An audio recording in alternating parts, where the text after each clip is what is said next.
Good afternoon, everybody, and welcome back to the channel. So as you've been watching on the videos of the 8650 and the 8640, we've been swapping tires back and forth on these two tractors, taking the new ones off of this one and putting them on the 8650, since the 8650 now is going to be one of our main tillage tractors, and the 8640 we're going to do something else with it. We might spray with it, pull a grain cart with it. Who knows what we're going to come up with for it. So anyways, I've got the transmission all put back together on the 8640. I had that opened up just to do a little investigating in the transmission, just to inspect a few things. Didn't see anything wrong in there. I know some people were pretty excited about that video because they had never seen on the inside of one of these quad range transmissions. So that's all put back together. I got my gasket for it this morning, put the oil back in, put the top cover back on, got the fenders back on. So now what the purpose of this video is, we're going to show you how to put your wedge type wheels back on your John Deere tractor, an easy way that we found, and hopefully this will help you out and make this easier for you on your tractor projects. I know a guy was just asking about today on one of the John Deere pages on Facebook how to put these wheels on, an easy, quick way to do it. So as soon as Dad's Strength gets back in the shop, we're going to get this side put back together, and we will show you how to get your wedges started and get your wheels started on the hub, and we'll show you how to tighten it up so that they turn true and they don't wobble. So let's get started. Okay, so before you get started with this, you probably want to take your bolts over to the bench grinder with a wire wheel. Make sure they're clean. Make sure your clamps are cleaned up.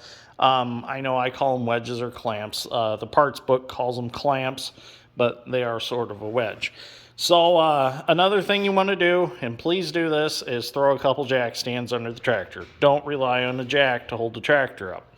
So what we're going to do, as soon as we get that tire and rim slid over here, I'm going to go ahead and talk about this now because you might not be able to see it very well in the video. I'm going to try my best, but it's going to be kind of hard to video under the tractor. I'm actually going to get up in here from the back side, and I will get these 4 clamps started and hooked on the rib of the rim that'll be up here, and get the bolts put in them. And then once I poke them through, Dad's Strength will start putting the nuts on the outside. And then what I'm going to do is I'm going to go ahead and I'm going to work my way down and around the hub, getting the clamps in.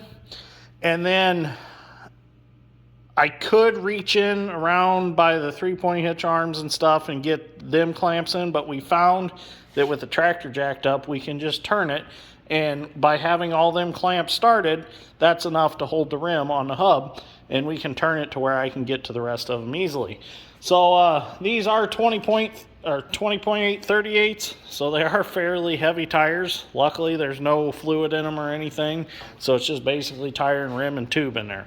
So if you were doing this and you had fluid in your tires, you'd probably need the assistance of a forklift or a bobcat or something like that. So now that Dad's Strength's back in here, we're gonna go. Oh, you're gonna be the forklift? Yeah. You got them 4-arm forklifts like seen on TV for moving your dryer. Yeah, you just run the straps through them, throw over your shoulders and walk. Yeah.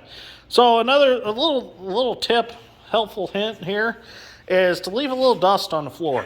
That's a U-tip. Yeah, leave a little dust on the floor because it helps with the process of getting the bottom of that wheel worked in. Yeah, we used in the other video, we used a nylon strap to actually drag the tire and rim out from under the tractor. 2 pulled on it and 1 wiggled and slid it right out. So now I've done enough talking. Let's get at it. I can't promise you that I can get some good video of getting the wedges put in, but I'll try my best. So let's see what we can do. So let's get started. Well, we're going to get started now. Bringing the tire over.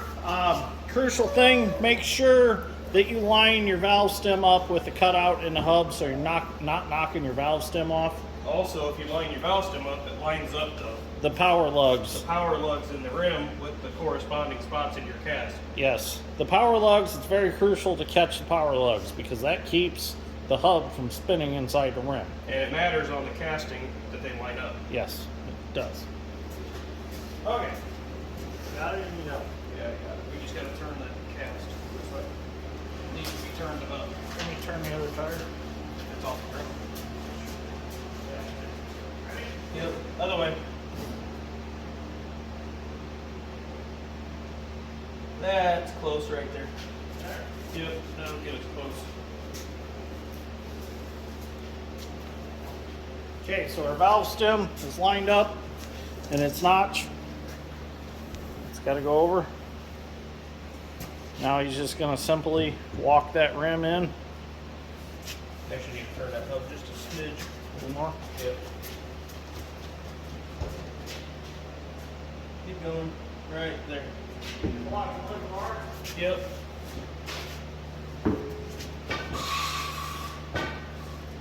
Actually. So it's really helpful to have your nice 4-foot pry bar. A block of wood.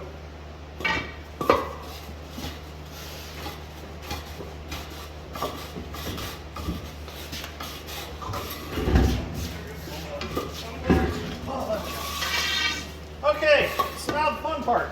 I get to go on the inside, the back side of the rim, and start putting some wedges in. Or clamps, sorry. Clamps.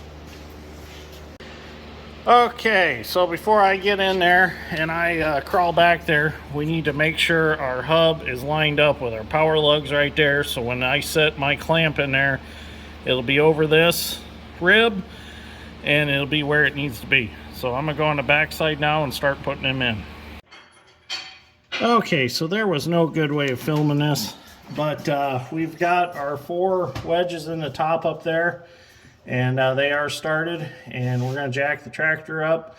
We're going to snug the nuts up just a little bit, just to draw them just up a little bit, and then we'll hang the tire and rim from those, and then I'll start down and around and get down to where I can't reach no more, and then we'll turn it. So if you just run these in to where they're just flush, that's plenty enough to be able to pick it up. So Dad's strength's gonna go ahead and jack it up. And now that is hanging on them wedges freely. We can swing it in and get our bottom ones and around the side started. So I'm gonna crawl back under there and get those put in. Go for it. Okay, so now I'm behind the tire here. I'm gonna have Dad's strength kick the bottom in a little bit. I'm gonna get my wedge hooked on the rib. You get my bolt in. Okay, you should be able to let it go. There we go. So now that I got that one in, I can just go on around. Sometimes it's easier to set the wedge in and then put the bolt in. So there we go. We'll just keep working our way around. I missed one, but that's all right. Because right now we can wiggle the wheel around a little bit, and that frees things up. Get another one here.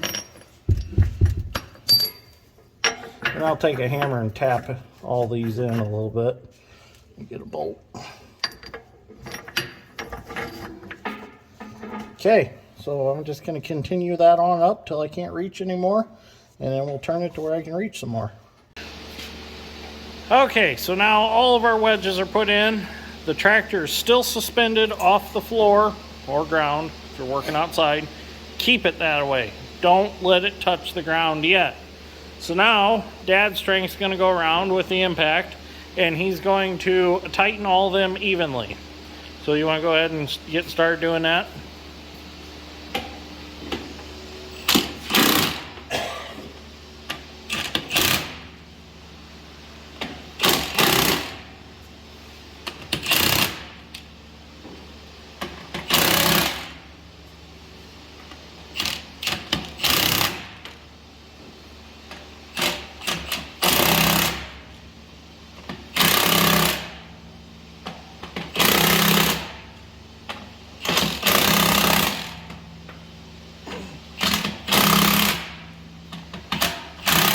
So we're going to go around, we're going to tighten all these evenly, and then we're going to do our final torque on them with a torque wrench instead of using the impact.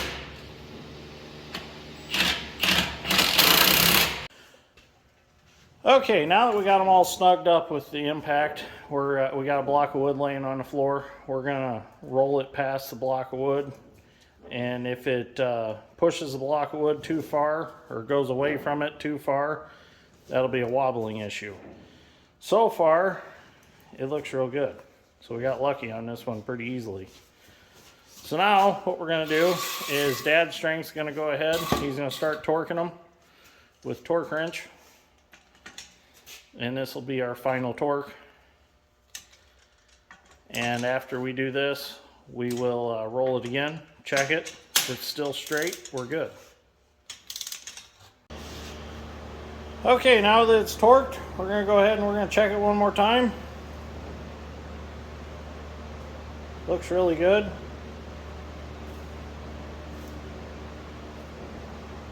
Better? Yeah, looks real good. I think it'll be just fine. I mean, if it was touching that block and scooting the block, I'd be concerned, but it looks really good. So there you go. That's how you get these bolted back on straight and get them to roll true so they're not wobbling. So anyways, if you enjoyed this episode of Dirt Grain Steel, give me a like and subscribe. I greatly appreciate it. We're going to go ahead and get this dual throw back on and bolt it on. And then this tractor is pretty much ready to go back outside because we're done with it in here.